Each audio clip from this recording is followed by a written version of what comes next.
Greetings to all. Myself Vaishnavi, Assistant Professor from SNS College of Engineering. Now we are going to see about the architectural styles in object-oriented software engineering. Architectural styles refers to the common patterns or the strategies used in designing the software systems. They provide the blueprint or the general approach for organizing the system components and managing their interactions.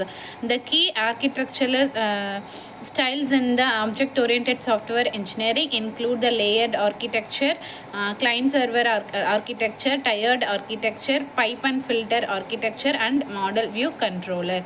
First one will be the layer architecture. The layer architecture is a type of architectural style where the system is divided into the distinct layers, each responsible for the specific aspect of the system's functionality. Layers are organized in such a way each layer communicates only with the layer directly above or below it, ensuring the separation of the concerns. Characteristics: the separation of concerns. Each layer handles a specific responsibility. Example: presentation, logic, and the data layer. Abstraction: the layers hide their internal implementation details from the other layers. The loose couplings: each layer interacts only with the adjacent layer, leading to reduces the independence between the components. And then common layer, here we have the presentation layer, business logic layer, and the data layer. First one, presentation layer, it handles the user interfaces and the user interactions. And then second one will be the business logic layer, it contains the core application logic and the rules. Third one will be the data layer, it manages the data access, database interaction, and the persistence. Example, here we have the web application. And the presentation layer, here we have the front end, and then business layer, here we have the back end for that application, and then data layer, here we described about the databases that stores it and retrieves the data.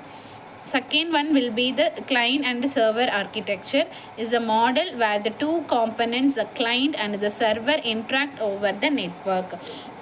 The client sends the request and the server processes those requests and responds accordingly.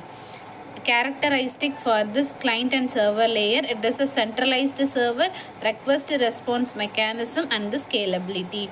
First one, centralized server. The server holds and manages the resources while the client accesses and uses those resources.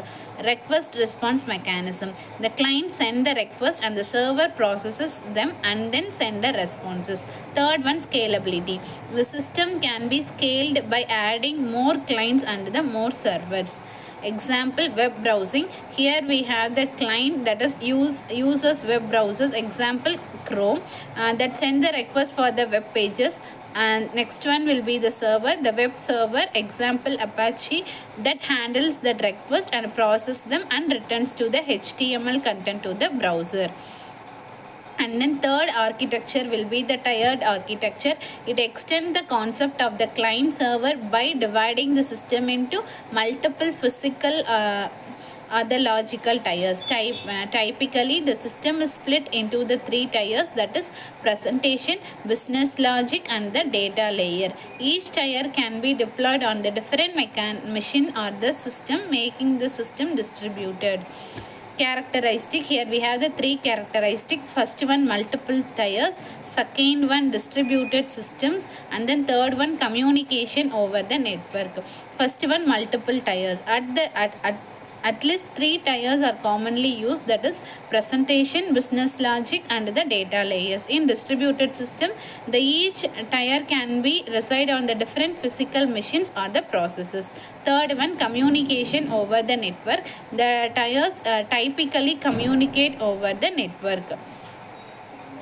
Example for the three tier architecture will be the presentation tier, business logic tier, and the data tier.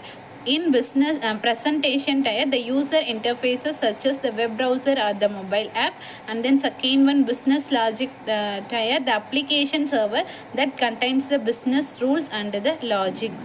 Third one, data tier, the database server that handles the data storage and the retrieval. The example for this use cases is an enterprise's application with the 3-tier architecture. Here we have the client tier, business logic tier, and the data tier. Fourth architecture will be the pipe and the filter architecture. Is an architectural style where the system is composed of the sequence of processing steps where each filter performs specific operations and the data flow between the filters via the pipes. Here we have 3 characteristics, that is filters, pipes, and the loose coupling. First one, filters. Each filter is a modular unit of processing that performs a well-defined task. Second one will be the pipe. Data flow from one filter to another through the pipe. Third one, loose coupling. Filters are independent and the entire system is easily extensible and modifiable. Example, first one is text processing. Here the tokenizes the string or the text is into the words. Second one removes the stop words. Third one analyzes sentiment by evaluating the text positivity or the negativity. Fifth model will be the model view controller architecture. It is widely used architectural pattern that separate an application into the interconnected component, that is model, view, and the controller. Here we have 3 characteristics, model, view, and controller. First one, model, it represents the data and the business logic of the application. Second one, view, it displays the data to the user and update the display when the data changes. Third one, controller, it acts as an intermediary between the model and view. It processes the user input and updates the model or view accordingly. Example for the model view controller will be the web application. Example, the task manager. First one, model, it manages the task data, that is creating or updating and deleting tasks. In view, it displays the task list to the user. And then third one will be the controller, it handles the user actions, that is adding the new task or deleting the task. The example for the use cases, online shopping cart. Thank you.